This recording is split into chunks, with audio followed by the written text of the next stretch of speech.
Fala, Davizão! Fala, meu brother. Beleza, Felipe? Que maravilha, bom te ver de novo, meu amigo. Numa vida tão Igualmente, o corrida, prazer é né, meu meu. amigo? A saudade de amigo, graças a Deus, a gente está se satisfazendo em meio ao É, trabalho, né? graças à tecnologia, né? Graças à tecnologia, meu mano, graças a Deus. Beleza. Que Davizão, bom, quero te mano. ouvir, meu mano. Fala pra gente. E- Então, mano, eu achei extremamente rica a sua colocação, né? Todos esses aspectos que você coloca e a maneira como eu penso é que você vem de lá para cá e eu vou daqui para lá e a gente vai se encontrar, entretanto, na proposta de expandir muito mais essas situações. Isso é um assunto que me interessa bastante, porque, de uma certa forma, na minha prática, isso foi transcorrendo muito naturalmente por esse caminho, né, de entender mente, corpo e tal. Isso, para mim, nunca dissocia. Embora dentro do aspecto que a gente lida dessa situação, a gente lida dentro do aspecto mais crônico, né? Por exemplo, pegar algumas palavras que você colocou, tipo dor e tal, mas, cara, as evidências científicas já começam a mostrar um outro cenário que fica muito mais interessante, digamos assim, inclusive até nos aspectos agudos também. Cara, o que eu queria assim, propor como reflexão, da gente abrir um pouco o olhar, é essa questão, por exemplo, que você colocou, muito interessante lá no começo, e aí eu vou salpicando, porque o assunto ele é muito denso, ele é muito vasto, uma hora é quase nada, né? E aí o que você tem a contribuir com o que eu tenho, com o que a gente vivencia e tal, mas vamos plantar, e aí depois a gente vê o que gera, né? Essa questão da psicossomática, né? E você especificou mente, alma, e aí eu queria propor umas cartas aqui para a conversa, fechando o seguinte, de repente, olha só, mente, alma e coração, porque aí a gente vai falar de sensação, a gente vai falar, por exemplo, de sentimento, de emoção, né? E essas situações, Felipe, na prática a gente vê isso, né, na clínica, que elas são extremamente importantes, né? Elas são extremamente definidoras, né? Porque, por exemplo, você colocou uma situação como alguns pontos de sintomatologia quando alguém está desenvolvendo uma psicossomatização, né? E aí, algumas coisas intestinais e tal, e de uma certa forma isso é interessante dar uma organizada, né? Por exemplo, a gente fisiologicamente, neurofisiologicamente, a gente tem, por exemplo, evidências já dizendo uma correlação direta entre cérebro e intestino. E aí algumas literaturas já dizem, chamam até de que o nosso intestino é o nosso segundo cérebro, dizendo que muitas reações, né, elas vão diretamente ali. Uma das primeiras é essa coisa da síndrome do intestino irritado, né, todas essas situações. Alguém vai sentir muita azia e tal, pessoas vão dizer, olha, eu acabo tendo um desarranjo muito grande, quando eu fico nervosa, eu tenho que ter uma tomada de decisão. Essa relação direta eu acho muito bacana e não tem nem como interessa se eu acho ou não. Está provado, né? Agora, aquilo que você colocou no começo como pano de fundo, que eu achei muito importante, é a não determinação, ou seja, o não determinismo, sabe? De dizer, e que tem uma linha que eu não gosto porque não tem comprovação e fica muito, como é que se poderia dizer? Eu acho que fica muito tirânico, no sentido de que, por exemplo, ora, se você tem uma dor lombar é porque você teve um problema com seu pai. Fica quase Nossa. supersticioso, né, meu amigo? Fica quase E, aí, supersticioso, e né? o cara que tem uma relação maravilhosa com o pai desenvolveu uma hérnia, coitada, fica numa frustração porque o diagnóstico dele não vai fechar, né? Então, vamos tirar isso de cena, essa Tipo, superstição e mata o tal. pai que resolve, né? Pronto, a hérnia reduz e tu volta a jogar futebol, enfim. Isso. Essas coisas, né? Ok. Então, assim, agora, quando o caminho, Felipe, ele de uma certa forma, ele é contrário, ele é, entre aspas, né, somato-psíquico, né, isso fica muito interessante. Por quê? Porque, digamos o seguinte, você colocou ali uma palavra que eu acho que é o que eu trabalho muito, né, que é dor. né? E a gente não sabe o que é dor, né? Isso é uma coisa que eu luto bastante na minha clínica, que é para educar, né? E enquanto nós, profissionais, a gente não tem essa habilidade, né? A gente não tem essa prática de educar os clientes, de educar os pacientes, dizendo que não é porque você tem dor que tem alguma coisa de errado. Nem sempre. Dor é uma coisa boa, interessante. Por exemplo, o Hansen, né? A doença de Hansen, ela tira a dor, tira a sensibilidade, corta. E aí você pode sofrer danos muito maiores. Não vamos ser extremistas, mas, por exemplo, a dor pós-treino, né? Que é a galera que curte treinar muito e fica aquela dorzinha, eles chamam de uma dorzinha gostosa e tal. Então, tem esse tipo de situação, dor de alongamento e todas essas coisas. Agora, a questão, mano, é que quando a gente tem tempo de reincidência, né, tratando-se, por exemplo, de dor, né, e aí a gente passa uma barreira ali de 4 meses, a gente virou crônico, um paciente crônico de dor. Mano, e se a gente tiver 23 pessoas, como está aparecendo ali, se a gente tiver 2.300 pessoas, certamente mais de 60% são pessoas com dor crônica. Essa é a grande questão hoje, né? Por exemplo, um fator epidemiológico é que há um tempo o que levava mais as pessoas ao consultório médico era a pressão arterial. Estou falando de etimologia mundial, tá? Hoje é dor lombar, né? Então aquela dor lombar ali, hoje é o que mais leva todo mundo para o consultório médico. E o que é dor? Essa que é a grande questão. Dor não é uma lesão. Dor, Felipe, é um sistema. Assim como você tem o seu sistema respiratório, enfim, tudo, dor é um sistema. Aí é que mora o grande X da questão. Porque se a gente fizer esse link que você colocou ali, por exemplo, como a tristeza, ansiedade, estresse e tudo mais, né? As emoções primárias, né? Como raiva, nojo, alegria, medo, principalmente, né, essa situação, eles são absurdamente influenciadores pelo nosso sistema de dor, tanto como por outros sistemas, né, sem falar, por exemplo, nas doenças autoimunes, né, doenças que hoje é muito comum, um diagnóstico como fibromialgia, que não é um diagnóstico crível, né? É muito solto e, graças a Deus, estão em estudos aí já para fechar em laboratório. E tomara que venha logo, né? Mas é muito solto. Mas fibromialgia é de cunho emocional. E tem E parece uma que linha... quando não se tem mais nada para dizer o que a pessoa sente, fibromialgia. É fibromialgia, exatamente. Okay. E aí é o seguinte, cara, o que a gente observa nesse processo da somatização? O que eu observo bastante o cliente tem lá um acometimento de algum tipo de situação, alguma dor que ele sofre há bastante tempo, e aí é muito batata, né? No sentido de que se ele tem alguma alteração emocional, aquela dor vai acusar.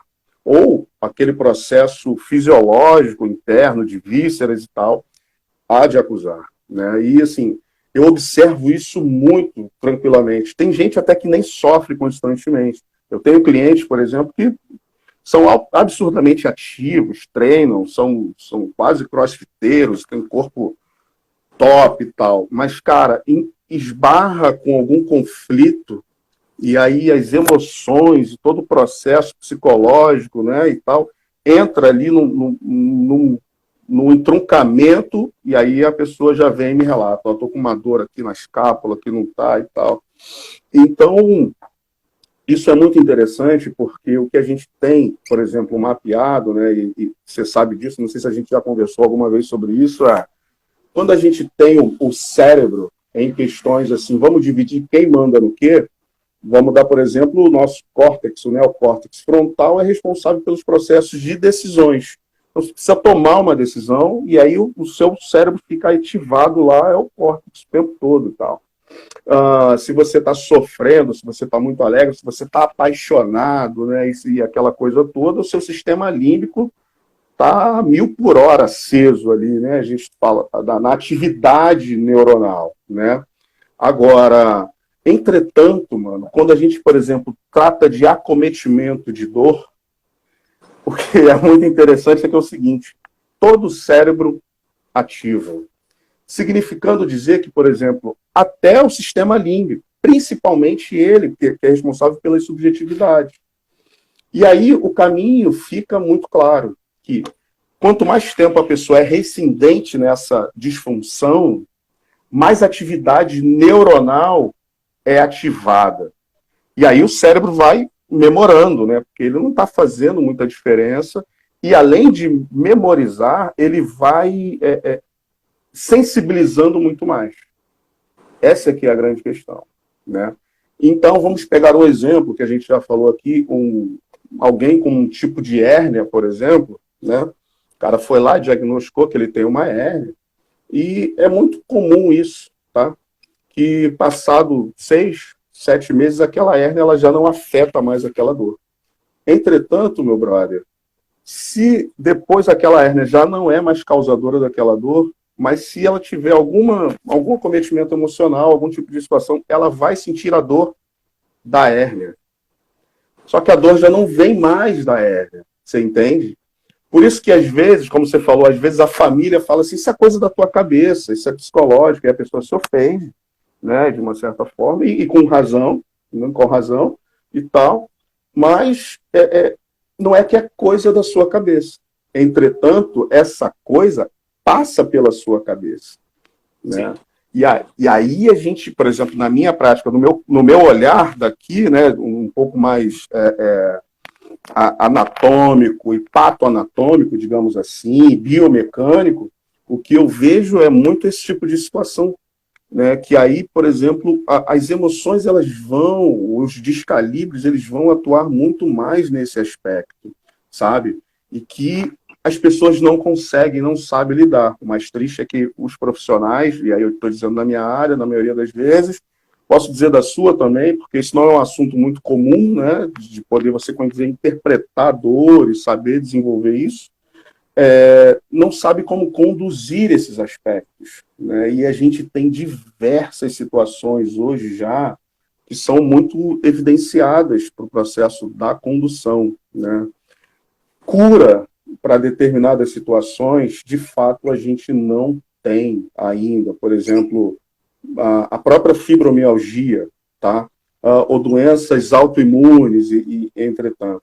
Só que a gente já tem muito recurso, mano, acerca de, por exemplo, de um processo de construção de qualidade de vida ante as somatizações, né?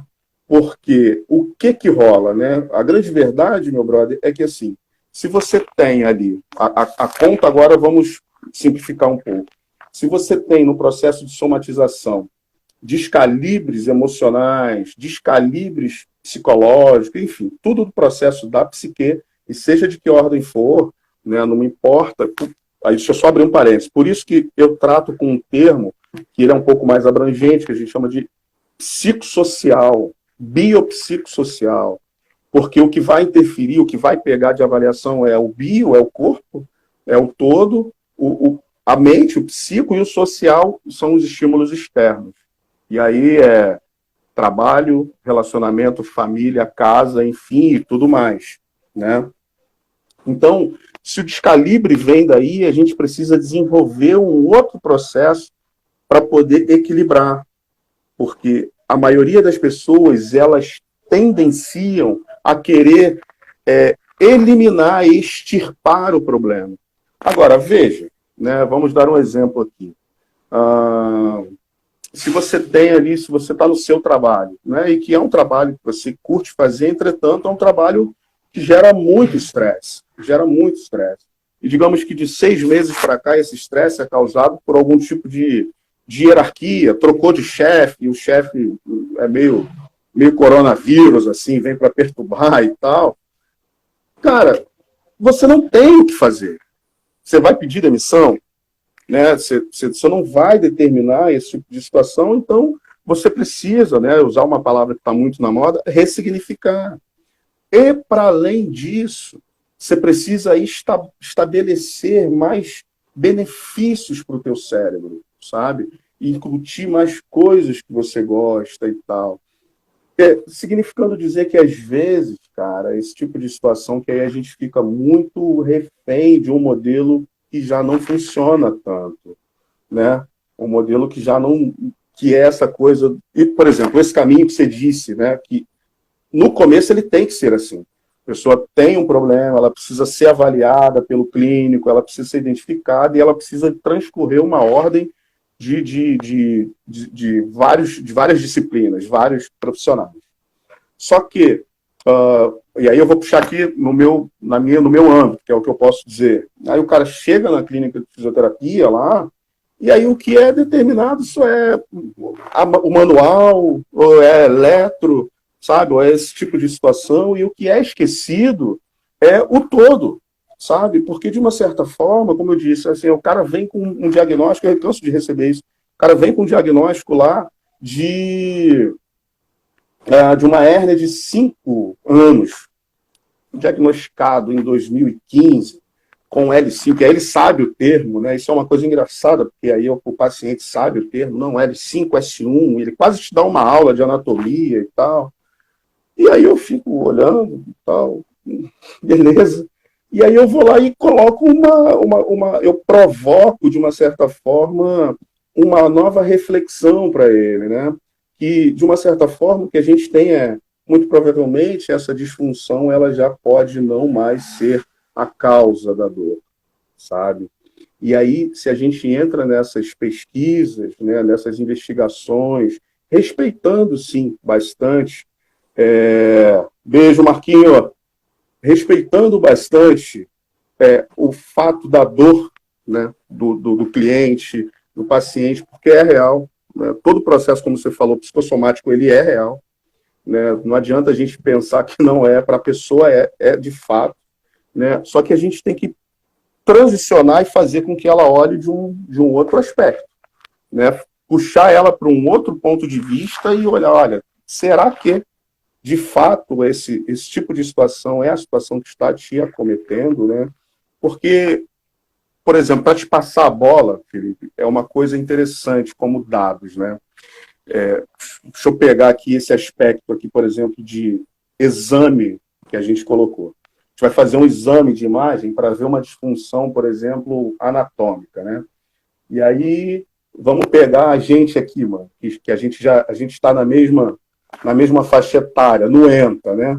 E aí, 40 anos, beleza e tal, não sei o quê. É muito normal. Por exemplo, eu não me queixo de dor, de coluna nem nada, e não sei, acho que você também não, você nunca me relatou isso. Pois é. Mas é muito comum se nós fizermos, por exemplo, algum exame de imagem, um raio-x, uma ressonância, que apareçam achados clínicos interessantes lá, como, por exemplo, osteófito, bico de papagaio, inclusive até hérnia, sabe? E são assintomáticos, não geram nada, sabe? Então, o que se viu foi muito isso, né, a partir do exame de imagem. Então, não tem essa Mas vai que se determinação. falarem pra gente, a gente começa a sentir, né? Ah, agora você chegou num ponto interessante, né? Porque, assim, a psicossomatização, Felipe, eu fico pensando o seguinte, né? Como que você consegue, mano, fazer o processo de reversão dela, ou iniciar, pelo menos, o processo de reversão dela? Porque o que se tem muito, Felipe, é um processo das fixações, sabe? Das crenças, né? Essa aqui é a grande questão, sabe? Eu vim pensando, quando a gente tratou de trocar essa ideia aqui, por exemplo, outro dia eu ouvi uma coisa interessante de dois profissionais da área que eu respeito bastante, que são até referências para mim. E aí, por exemplo, acerca do que a gente está vivendo, deixa eu trazer um tema atual, mas que é de uma outra perspectiva. Né? A gente está falando, por exemplo, do coronavírus, né? O que ficou muito se dizendo foi os profissionais de linha de frente. E aí, quem são os profissionais de linha de frente? Óbvio, os médicos, os enfermeiros, fisioterapeutas, né? Beleza, certo.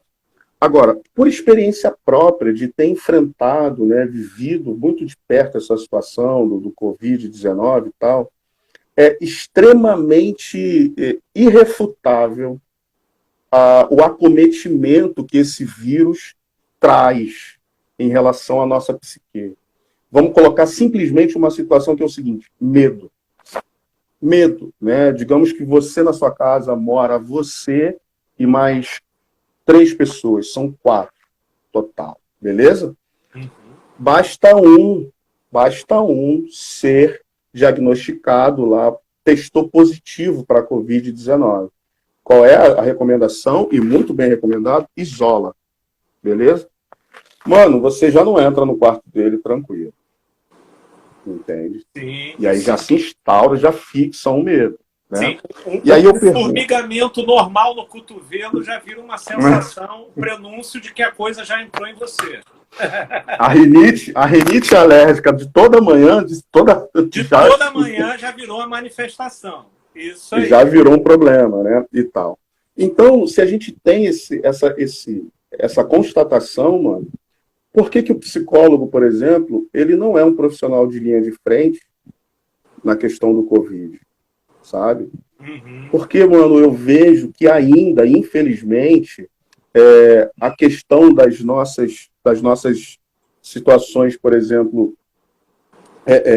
psicoemocionais, já melhorou bastante, é óbvio, né? Mas infelizmente, às vezes, ela ainda é tratada um pouco com preconceito, né? Ainda é tratada muito como uma coisa secundária, né? Porque se você propõe um tipo de tratamento, chega um cliente para mim, um paciente, eu proponho uma conversa, uma educação, explicar e tal. Não, mas o cara não me colocou a mão, ele não, sabe, tem toda aquela situação, né? E tem essas questões. Então, o processo da somatização psíquica, mano, ele precisa ser estabelecido e observado, né, de um ângulo um pouco mais sério. Porque foi o que você falou, basta falar que a gente começa a sentir, É né? isso aí. Então, muitos profissionais também falam, essa aqui é a grande questão. Eles reforçam, né? Eles estabelecem aquilo, né? E não param para pensar que, por exemplo, não é inseparável isso, né? Nós somos integrais, é um ciclo constante. Corpo e mente não existe, né? De uma certa forma. É tudo junto, né? E é um processo totalmente de percepção global, sabe? Então fica muito complexo. Entretanto, fica vasto. Agora, o que a gente tem percebido, Felipe, é que cada vez mais isso tem caminhado para a solução desse aspecto. Eu não posso abandonar os aspectos físicos, anatômicos, biodinâmicos, nada disso, né? Agora, por exemplo, as pessoas elas chegam muito diante dos atendimentos fisioterapêuticos, enfim, né, dos terapeutas corporais, digamos assim, profissionais do movimento humano, e elas já chegam muito carregadas desse aspecto psíquico, sabe, dessa somatização. E não precisa ser grave, sabe? Não precisa ser grave. Às vezes, do grave no sentido de que ela não tem, nem chega ao nível, digamos assim, para ter um encaminhamento, ter, por exemplo, um processo de terapia diretamente com um psicólogo, digamos assim, sabe? Ela encara uma angústia ali e aquilo já gera um desconforto e ela não sabe lidar com aquele tipo de situação, sabe? Então, isso é uma situação, é o panorama que eu vejo, é o panorama que eu lido, é o panorama que eu trabalho, né? Uma outra situação que a gente pode levantar é o que a gente chama de espiritualidade, sabe? Isso, de uma certa forma, é extremamente necessário ser colocado hoje, não tem como correr disso, né? Não tem como fugir desse tipo de situação. Veio agora também junto essa moda, por exemplo, do mindfulness, da meditação e tal, e querendo ou não, isso encarou assim, um pouco de preconceito, as pessoas têm preconceito com isso e tal. Mas, por exemplo, evidências mostram, cara, que a sua prática em respiração, tá? A sua prática em meditação, né? Tranquila, sem imaginar que você vai virar um monge tibetano, seja 10 minutinhos, 5 minutos por dia, você já tem uma modulação de dor extremamente considerável, sabe? Então, é um tipo de abordagem que não tem como a gente fugir. Cada vez mais há de ser assim, diante do que você colocou. Sim. A ansiedade, o estresse, o pânico, toda essa situação, fora todos os entroncamentos, né? Essa live que eu assistia, um profissional chegou a dizer que ele viu um processo de extubação de um paciente de Covid simplesmente pela abordagem dialógica. Porque, na verdade, o cara já respondia muito bem, a saturação dele, o processo fisiológico dele antes ao vírus já era ok. O que ele tinha era muito medo de tirar ali o oxigênio, digamos assim, e ele decair, sabe? Okay. E aí, o fisioterapeuta, com muito time, muito feeling, foi, sabe, conversando, identificando qual era de fato os medos que ele tinha ali, e aí conseguiu fazer o processo, né? Então, veja como é um gap que ficou muito interessante, né, nesse tipo de situação. Meu amigo, eu vou ter que fechar. O assunto é longo. Você não faz ideia de como eu estou me segurando aqui para fazer comentários, porque eu sei que senão a situação vai render. Mas é que o Instagram ele já começou a contagem regressiva para cortar o sinal aqui, porque eu só tenho direito a 1 hora de live. Tranquilo, meu mano. Obrigado de coração pela sua contribuição, meu mano. De coração. Eu que agradeço. E a gente vai se esbarrar junto aí de novo, meu amigo, viu? Beleza, mano. Vamos nessa. Tem até muito ainda o que complementar em relação a esse assunto. A gente vai trocando. A gente marca aí a revanche. Mano. A gente vai sim. Davizão, um grande beijo, mano. Meu amigo. A gente se fala, viu? Valeu. Valeu, meu mano. Muito obrigado.